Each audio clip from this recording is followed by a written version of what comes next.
Olá, seja muito bem-vindo ao meu canal. Eu sou a Daiane e hoje o vídeo vai ser um pouco diferente e nós vamos falar sobre o tema transtorno bipolar e suas comorbidades. E hoje eu tô aqui com a Jo Nunes, que é idealizadora do canal Papo Perfumado Bipolar, e ela também tem um Instagram que tem muita coisa legal lá. Mas antes da gente começar, se inscreve aqui no canal, curte esse vídeo e compartilhe. Então vamos começar. Jo, conta pra gente um pouco da sua história com o transtorno bipolar. Eu sou a Jo Nunes, eu tenho 40 anos e fui diagnosticada aos 14. Naquele tempo, lá atrás, aos 14 anos, não se falava muito sobre o transtorno. Aliás, até dentro da própria família era um tabu bem maior do que ainda existe hoje. Então, as informações externas que hoje tem acesso, por exemplo, esse trabalho que a Daiane está fazendo, que na minha visão é de extrema importância, porque lá atrás não tinha essa conscientização, essa informação. Então, aos 14 anos, com essa dificuldade, com essa limitação que era encontrado lá atrás, eu não tinha consciência da importância da adesão ao tratamento. E levei de uma maneira muito leviana, muito sem consequência, muito sem perceber o retorno negativo de que a doença traria para minha vida sem adesão ao tratamento. Os dados dizem que 1/3 da população passa especificamente pelo transtorno bipolar. Então é muito evidente que você vai encontrar dentro da sua família ou na roda de amizade alguém com transtorno bipolar. Então quando eu descobri o meu transtorno, eu não cuidei da maneira que se devia. Como consequência, tive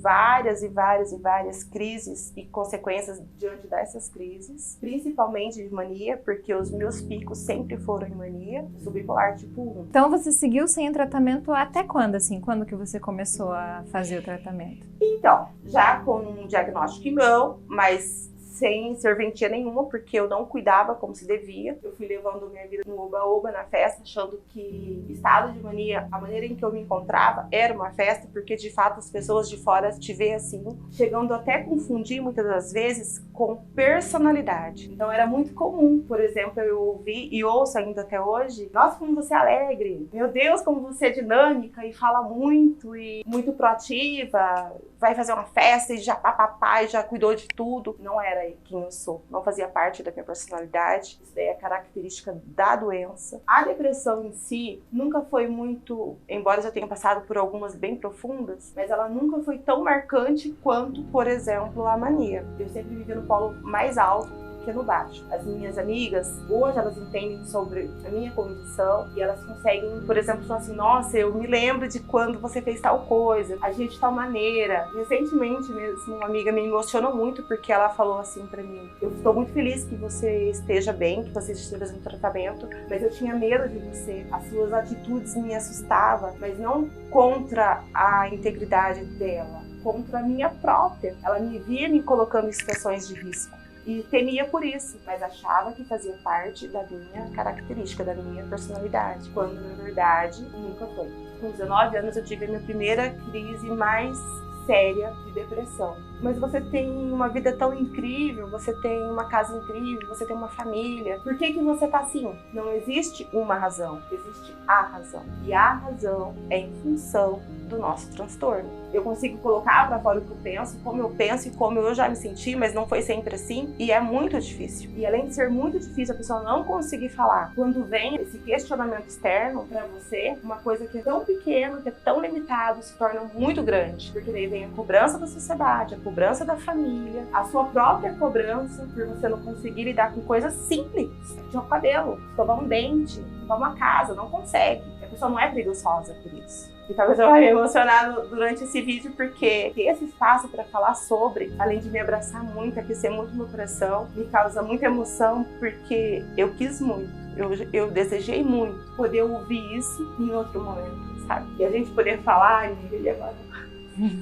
E a gente poder falar de uma maneira leve, assim, com um bate-papo, é muito importante para que as pessoas tenham consciência da não cobrança, sabe? Não sabe o que falar para uma pessoa que está deprimida, como eu estava aos 19 anos? Não fala, senta do lado, pega na mão, fica ali. Existem várias maneiras e manifestações da doença, dentre elas no polo baixo. É possível você encontrar e se relacionar durante o dia inteiro e trabalhar, voltar, ter um momento ali com a esposa, com o esposo, e um dos dois, ou o grupo no coletivo, no caso do trabalho, ou em qualquer outro lugar que a pessoa, faculdade, colégio, que a pessoa vá, não perceba que ela está deprimida. Porque existe um mito que para você estar deprimida, você precisa estar frustrada, morrendo no quarto escuro, e não é real. Isso acontece também, mas não é a realidade de todos. Independente de ser depressão unipolar ou a depressão bipolar. E daí fica muito complicado para quem é de fora e para quem não entende, para quem não busca essa informação. É frescura. Quem faz isso? Faz porque é ruim? Não, porque não busca conhecimento. E o conhecimento, ela vem da onde? Da informação. Você precisa buscar informação. Para eu entender que para eu me conhecer, eu precisava depender unicamente de mim, porque as pessoas ao redor não iam buscar essa informação por mim, aí então eu comecei a entender e tratar o meu tratamento de maneira diferente. Como foi esse processo? Eu entrei em depressão, fiquei muito mal, meu menino ainda tinha uns 4, 5 anos, e eu não saía do quarto de jeito nenhum,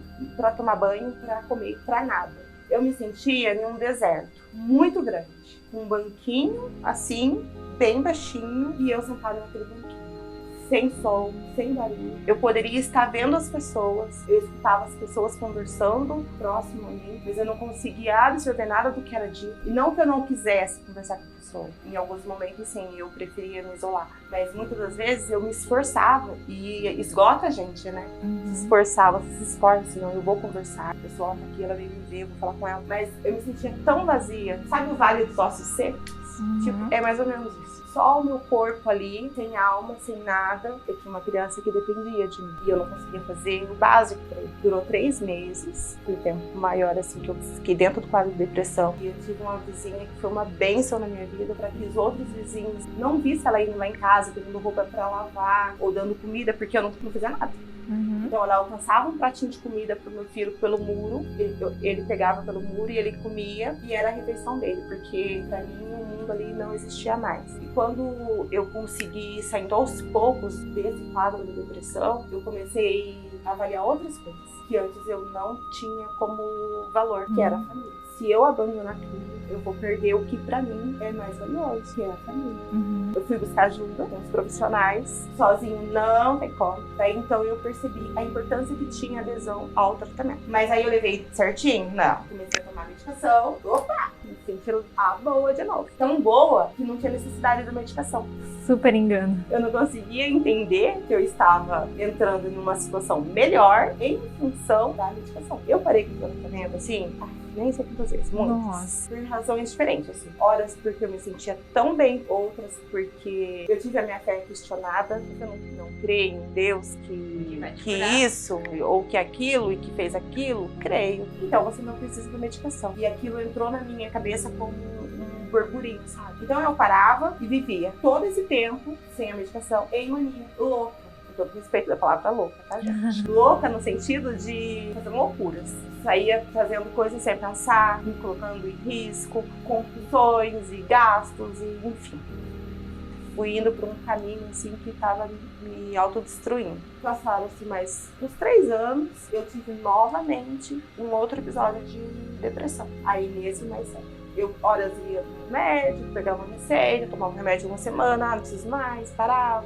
Eu não cuidava, eu não tinha o zelo do meu tratamento, porque eu não consegui colocar ele, o meu tratamento, unificar ele comigo. Não quer dizer que vai acontecer de uma hora para outra, não tem, mas precisa perceber que o seu tratamento faz parte de você agora. Para você conseguir se manter estável, você vai precisar manter esse tratamento. E esse tratamento contínuo, e infelizmente, até o dia de hoje, 2022, não existe a cura para a bipolaridade, e a medicação é o aliado e o principal alicerce. E quando que deu esse clique, assim, pra poder criar o canal e conscientizar as pessoas da importância? Porque você era uma pessoa que saía, então, muito do tratamento. Primeiro não queria tratar, depois, quando tratou, não tratou direito. Quando que foi esse que deu esse clique de poder mostrar para as outras pessoas também e fazer as outras pessoas terem essa conscientização? Então, eu faço HD até o dia de hoje.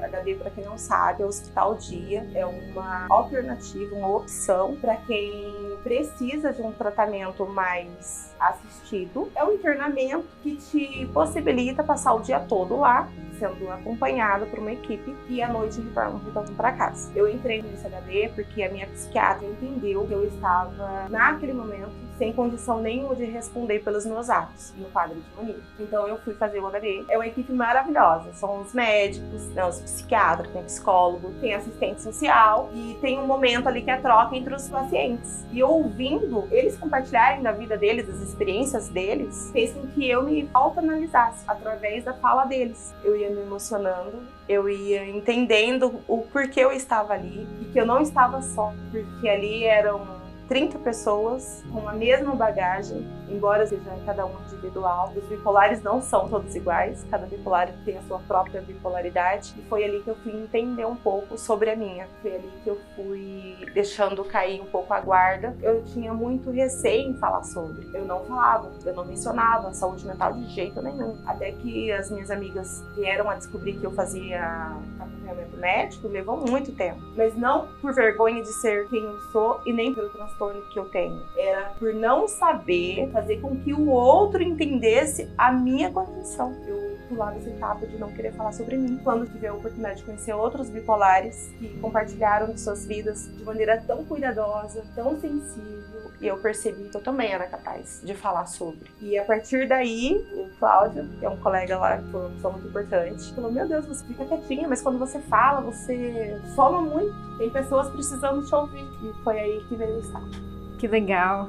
Bom, então agora vamos falar sobre as comorbidades. Você tem comorbidades e quais?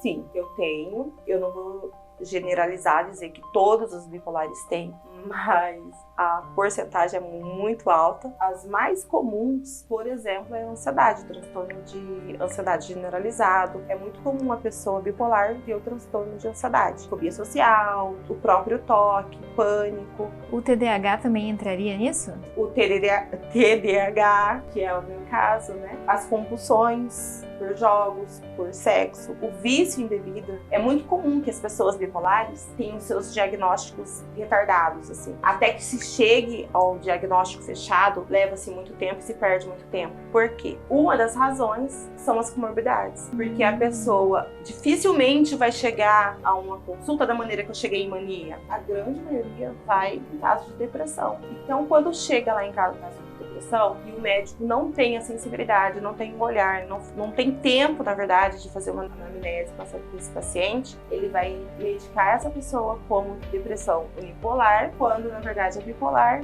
por conta de algumas comorbidades, como por exemplo a ansiedade, porque é o que vai estar muito mais evidente ali no momento da depressão, e não vai tratar a comorbidade e vai deixar a doença principal sem o cuidado, o que é muito perigoso. No meu caso, que hoje não faço mais uso, mas já tomei durante muitos anos psicoestimulante por conta do TDAH. E daí afeta a bipolaridade. Afeta. Mas assim, eu não tive problema durante muito tempo tomando, sabe? Eu vim ter bem agora, recente. Foi necessário, então, daí fazer um ajuste, uma troca para um outro tipo de medicação. Mas já sabendo do meu quadro, o meu médico já sabia onde parar. Não, peraí, isso aqui não, entende? Aí para com essa medicação e trata a doença principal. E quando isso não acontece, fica tratando só as comorbidades, isso daqui vai se agravando de maneira, muitas das vezes, até irreversíveis. Porque dependendo da medicação que for passado para tratar certa comorbidade, pode fazer com que a pessoa tenha ciclagens rápidas, pode fazer com que a pessoa tenha, então, daí picos de pensamento acelerado, enfim,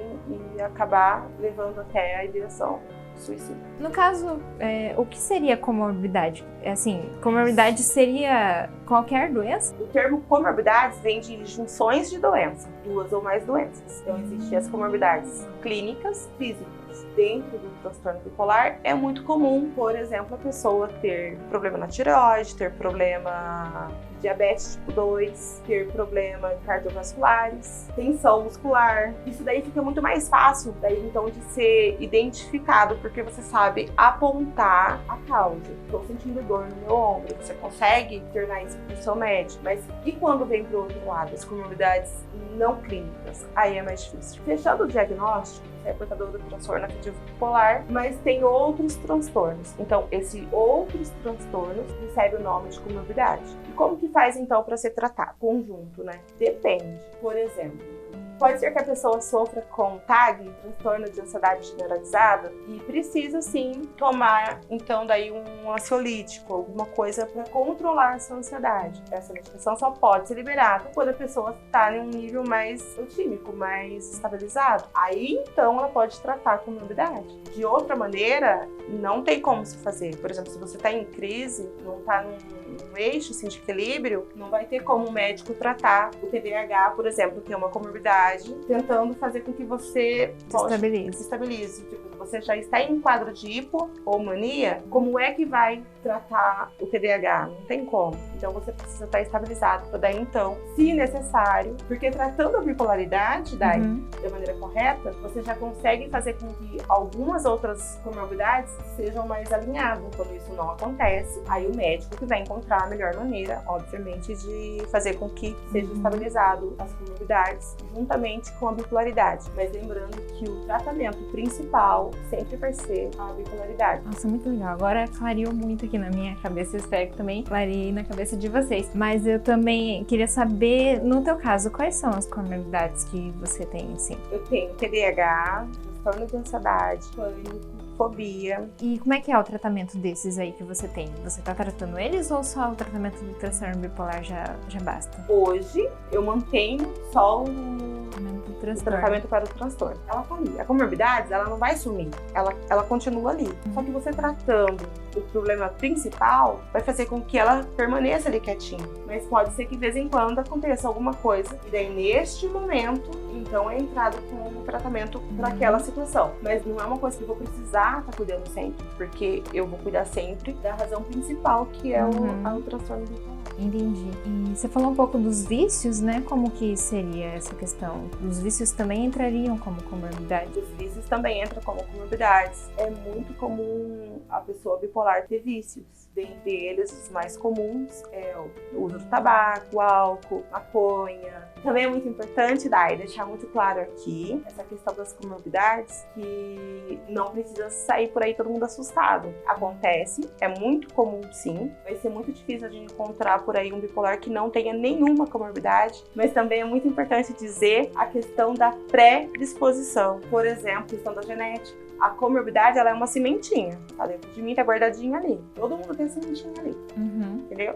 E algumas a sementinha vai germinar e vai aparecer. Em outras, a pessoa vai passar uma vida toda com tratamento para bipolaridade sem nunca ter tido a manifestação de nenhuma comorbidade. É impossível? Não, é bem impossível, mas é bem difícil. Quando eu falo da comorbidade, por exemplo, do abuso, do uso de álcool ou de outro tipo de substância, não quer dizer que todo bipolar vai fazer isso, mas aquele que tem a predisposição a fazer, quando ele entrar em contato, é como se fosse uma chavinha, sabe? Vira ali, pronto, a pessoa está dentro do vício, que é uma comorbidade do transtorno afetivo bipolar. A compulsão por comida. Existe um estudo, não faz muito tempo, 6, 7 anos, a cada 10 pessoas que fazem redução do estômago, avaliando o quadro de maneira criteriosa, 7 entre as 10 sofrem do transtorno afetivo bipolar. E muitas delas vai passar por toda a vida sem saber, porque não tem essa investigação, de saber a origem da obesidade da pessoa. Ninguém é obeso porque quer. E existe uma razão por trás disso, e muitas das vezes a razão pode estar, então, aí na ausência do diagnóstico do transtorno afetivo bipolar, uma das comorbidades. Mas olha aqui, super magrinha. Não tem problema nenhum, então, porque ela não tem a predisposição. Eu sou uma pessoa que preciso me cuidar, me cuidando sempre com essa questão. Se fosse tratar só o transtorno bipolar, seria um tratamento. Mas como tem as comorbidades, ele acaba ficando mais difícil? É um desafio, na verdade. É um desafio para a pessoa que necessita do tratamento. É um desafio também para os médicos, até acertar, fazer com que o tratamento ele flua de uma maneira sem prejudicar, entendeu? Por exemplo, fazer com que você se sinta mais focado, mas não em mania. É muito difícil. Fazer com que você desacelere um pouco os seus pensamentos, sua ansiedade, mas não entre em mania. Ou segura um pouquinho, mas também não faça com que você deprima. Precisamos caminhar juntos, né? Uhum. Precisamos ter a liberdade também para estar conversando com os nossos médicos e explicando como se sente, como está, para que ele possa receber essa informação e conduzir o tratamento da melhor maneira. Uhum. E no caso, hoje, você tá bem, assim, né? O seu tratamento já tá bom, assim, com o transtorno bipolar, como consequência, as comorbidades também estão lá quietinhas, bonitinhas. Dormindo. Isso mesmo. Em função da adesão do meu tratamento, principalmente terapia, porque é muito importante, gente. Inclusive para controlar a situação das comorbidades quando não físicas, né? Quando são comorbidades psiquiátricas, porque muitas delas, por exemplo, transtorno de ansiedade generalizada, fobia, o próprio pânico, você consegue tratar sem a medicação. Não em todos os casos, mas muitas das vezes com o tratamento para a bipolaridade do dia, você consegue fazer com que as outras comorbidades sejam sanadas em terapia. Sim, a terapia é muito importante, assim como todos os medicamentos, assim como o tratamento. Foi muito legal essa conversa, esse vídeo com você, pra gente saber o que é comorbidades e saber que realmente precisa de tratamento. Precisa de tratamento o transtorno bipolar, precisa de tratamento as comorbidades. Tudo que engloba o tratamento, terapia, remédio, as estratégias que eu sempre falo, eu não canso de dizer, que é exercício físico, e alimentação saudável, tudo que envolve o que você pode estar fazendo é muito importante para você conseguir ficar bem, conseguir ficar estabilizado. Quer dizer alguma coisa para encerrar aqui? Algumas últimas palavras? Eu quero dizer que eu estou muito feliz pelo convite da Dai. É sempre muito bom, é um prazer falar sobre para as pessoas que precisam saber um pouquinho mais sobre o transtorno e fazer com que outras pessoas sejam alcançadas. Obrigada por ter vindo, eu fico muito feliz. E esse é o vídeo de hoje, espero que tenham gostado. Nos vemos no próximo vídeo. Tchau, tchau! Voltei aqui rapidinho para falar uma coisa.